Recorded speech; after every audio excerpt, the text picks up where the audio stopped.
It's easy to grasp the concept of individuality. We are each composed of one mind, one soul, and one personality.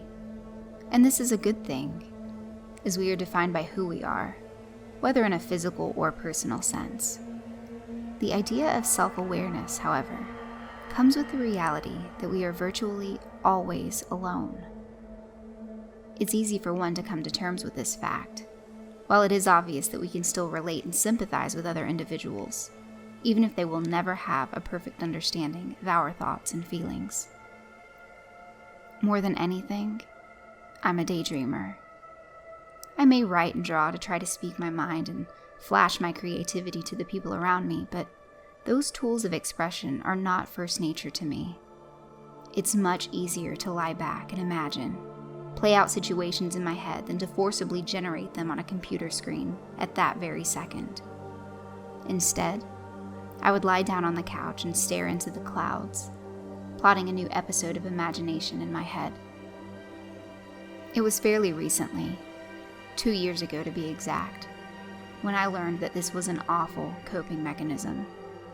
I had just arrived home in the first few minutes after the ride from school, absolutely livid.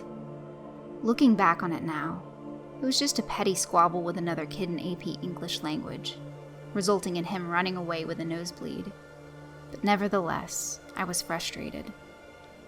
I lied prostrate and vented, even talking to myself about how pissed I was. This thought process eventually led to a decision to channel my frustrations through creativity. I decided I would go and form a cohesive narrative of the world I was developing.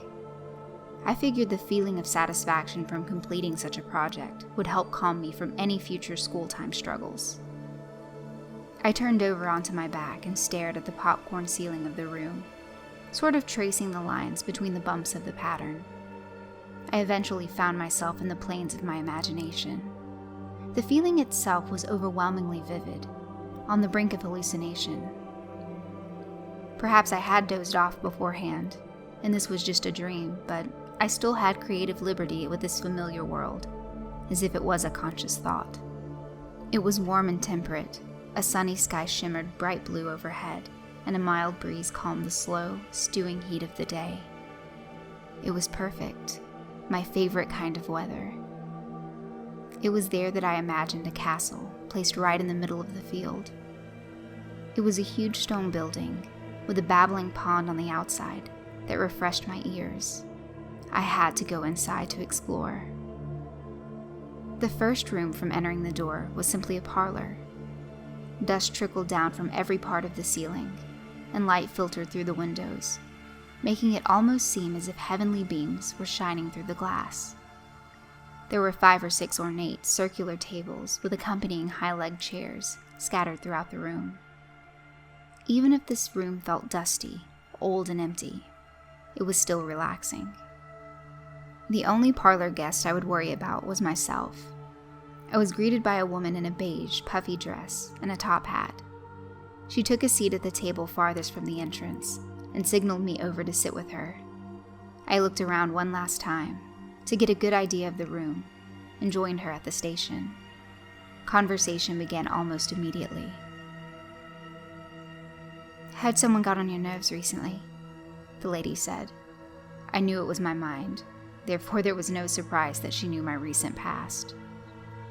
"Tell me," she continued, "what made you angry?" "I can't stand when people try to take advantage of me," I told the lady. I decided that she looked like a Cassandra. "Somebody just came in and tried to join me to get credit for work that I was putting into a presentation. It's not fair." I told him to go away, but he didn't listen. He kept sitting there and pretending to be interested while I slaved away. He didn't really care, though. Only 5 minutes after explaining my process, he just whipped out his phone while I carried the rest of the weight. I finally told him to go away. He wouldn't listen. I asked again and again, and he still refused, mocking me more and more for trying to weed him out.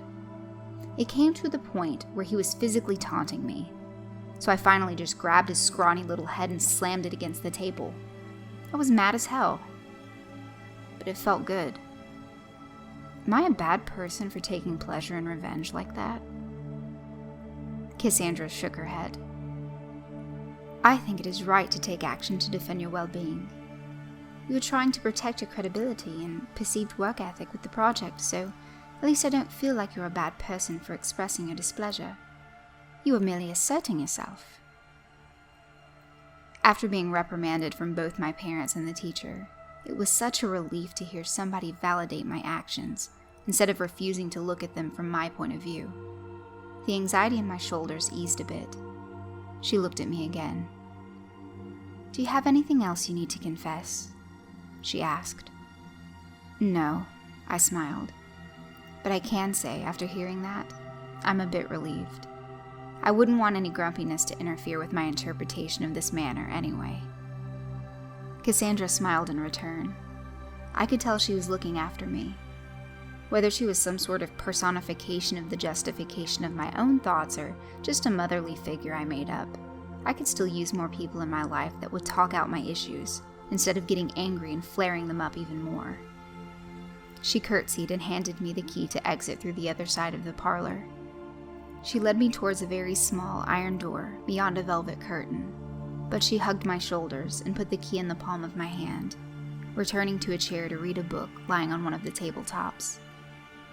The door was a shocking transition from the bright, welcoming environment of Cassandra in the dusty parlor. It was merely a tall, narrow, iron corridor that extended out in multiple directions. There were lamps scattered meters apart that gave the iron room a dim, red landscape, but the sultry heat somehow escaped from the outside into this labyrinth. It was a complex, abyssal maze oven that I felt tasked to explore. Even if this place did look nightmarish, it was there to drive off strangers, anyone that would dare try to invade my kingdom. So I knew there had to be a light at the end of this tunnel. I just wish I had known a direct path to the next room. Thus, I journeyed through the crimson metal corridor and found myself getting lost in the various twists and turns in the hallway. More and more, I moved through this room, but there was no other sign of life. At this point, I really wish Cassandra would have followed me in, or that I'd asked her, but I was probably too far away from the entrance for her to hear me. The corridor made multiple twists and turns. Every footstep clinked and echoed throughout the room, which eventually led to a sort of audial distortion. I was beginning to fall into a jittery, claustrophobic haze, as the collection of reverb made it almost impossible to tell how long or short part of the hallway was. That was until I found myself at the very end of this corridor, and saw a little blonde girl in a tank top and shorts, huddled with her head buried in her arms. She looked a bit like Cassandra, except much younger, wearing modern attire. She lacked Cassandra's Victorian accent as well. You came here too? She asked. Yeah, I'm looking for the next room. Cassandra sent me along this path. Same here. She finally looked up. There were imprints above her eyebrows and on her cheekbone, as if somebody kept a vice grip around her eye. I was a bit shocked, but I tried to address it as calmly as I could. Did someone hurt you? I rubbed the area around my eye to try to give a hint as to what I was talking about. Oh, this? No. I just did that out of stress. It sort of helped to squeeze my head. I was so nervous and wrapped up with trying to find my way out of the cavern that I had to let out my anxiety somehow. I kept doing that for a while, so I guess that's why there are marks. I gave up on finding the next room, though. It wasn't worth the effort and the stress, so I decided to just sit here. Why wouldn't you want to continue? Do you want to come with me? I'm sure I can find the path. Even if you do get nervous, I'll be there to talk you down from the stress. I let out my hand and helped the girl up. I didn't feel a deep connection with her as I'd felt with Cassandra. Even if she was my creation, I didn't consciously understand why I would ever make somebody so hopeless and sad. She stood up with me, but I could tell she was uneasy. Although I understood how hard it would be to make a mental shift from giving up to trudging on. It was a complete paradigm shift, so I didn't expect her to be completely trusting of my plan. there was always the probability of me giving up as well, and then we would both be stuck in a claustrophobic dead end, sulking about our failures. "My name is Mercedes, by the way," the girl said unsurely. "Thank you for walking with me." More and more we explored the hallway with barely a clue of where we were going, but I found a trick for getting through the labyrinth. I stopped with her for a second and heard an ominous humming, like white noise, filtering through the room. "Hold on," I whispered, as to not cause another echo. "Let the footsteps die down a bit. Don't you hear that buzzing? I wonder if that's coming from where we're supposed to go." She thought for a second. "I don't think I noticed it until now, but if we're going to follow that, we need to shuffle. It'll reduce the noise and make it easier to trace the source." I noticed as she was explaining her plan that she perked up a bit from her negative tone. I could see, as soon as she had some solid evidence of possibility to grasp on, she took it and regained her confidence. She needed reason beyond a doubt to be optimistic, it seemed, but once she had that reason, she was ready to throw caution to the wind and pursue her goal. She just needed an excuse to chase the ending she wanted. "So," I asked, "do you live here?" "Not in the manor. I was invited in by a lady. I live close, though." I was the one who built this place. I don't know the ins and outs of the building, but I thought it up." "That's odd. You don't even know your own home?" "Well, I wouldn't consider it my home. It's just..." I decided not to tell her that I knew this was a lucid daydream. She would either think I'm crazy, or it would mess with the fabric of this world. "It's just, I like to come here a lot when I need to get away from the daily grind." The shuffling led to more twists and turns in the claustrophobic hall, but we knew we were getting pretty close to the exit, as not only did the white noise get louder and louder as we approached, but the sound itself became clearer and clearer as we slipped along, turning into piano music. We finally reached an exit, from which was blaring a calming melody, as if there was a loudspeaker behind the door broadcasting a piano concert. I hugged Mercedes when we finally arrived, opening the door to let her in first. She was stuck here longer than I was. She deserved to see what was inside more, regardless if it was my world or not. I didn't hear any sort of reaction from the outside, so I stepped in and gaped at what I saw.